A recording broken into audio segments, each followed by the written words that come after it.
हरे श्री गुरुपवनपुरपते पाहि मां पाहि।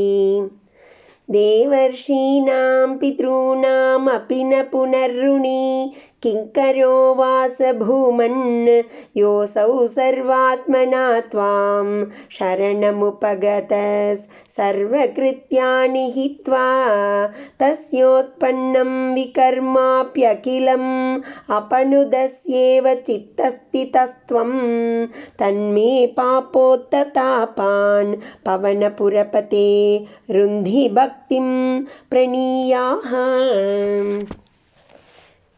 देव ऋषीणां पितॄणाम् अपि न पुनः ऋणी किङ्करः वा सः भूमन् यः असौ सर्व आत्मना त्वं शरणम् उपगतः सर्वकृत्यानि हित्वा तस्य उत्पन्नं विकर्म अपि अखिलम् अपनुदसि एव चित्तस्थितः त्वं तत् मे पाप उत्थतापान् पवनपुरपते रुन्धि பக்திம் பிரணீயாக.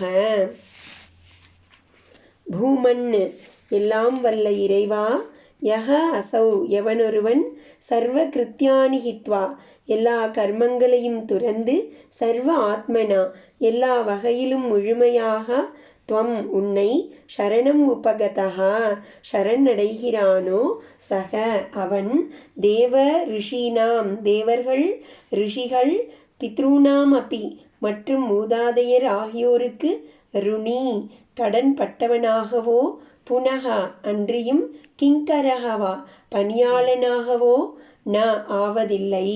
தஸ்ய உற்பன்னம் அவனை வந்தடைந்து விட்ட விகர்ம தகாத கர்மங்கள், அகிலம் அப்பி யாவற்றையும் கூட, சித்தஸ்திதா துவம் அவனது உள்ளத்தில் உறைந்திருக்கும் நீ, அபனுதசி ஏவா தொலைத்து விடுகிறாய். பவனபுரபதே ஓ குருவாயூரப்பா, தத்து ஆகவே, மே எனது, பாப உத்தா தீவினைகளால் உண்டாகியுள்ள, தாபான் துன்பங்களை, ருந்தி அழித்தருள்வாய். பக்திம் பிரணீயாக பக்தியை ஏற்படுத்தி அருள்வாயே. எங்கும் நிறைந்த ஈஷா, எவர் மற்றெல்லா செயல்களையும் துறந்து முற்றிலும் உம்மையே சரணடைந்தவரோ அவர் பிறகு தேவர்களுக்கோ ரிஷிகளுக்கோ பித்ருக்களுக்கோ கடன்பட்டவராகவோ அடிமையாகவோ இருப்பதில்லை. நீரே அவர் மனதில் இருந்து கொண்டு அவருக்கு மற்ற கருமத்தை விட்டதால் உண்டாகும் பாவம் அனைத்தையும் போக்கிவிடுகிறீர். குருவாயூரப்பா, அப்படிப்பட்ட நீர் எனது பாவத்தால் விளைந்த தாபங்களை அடக்கி பக்தியை வளர்த்தருளும். ஹரே ஸ்ரீ குரு பவனபுரபதே பாஹி மாம் பாஹி.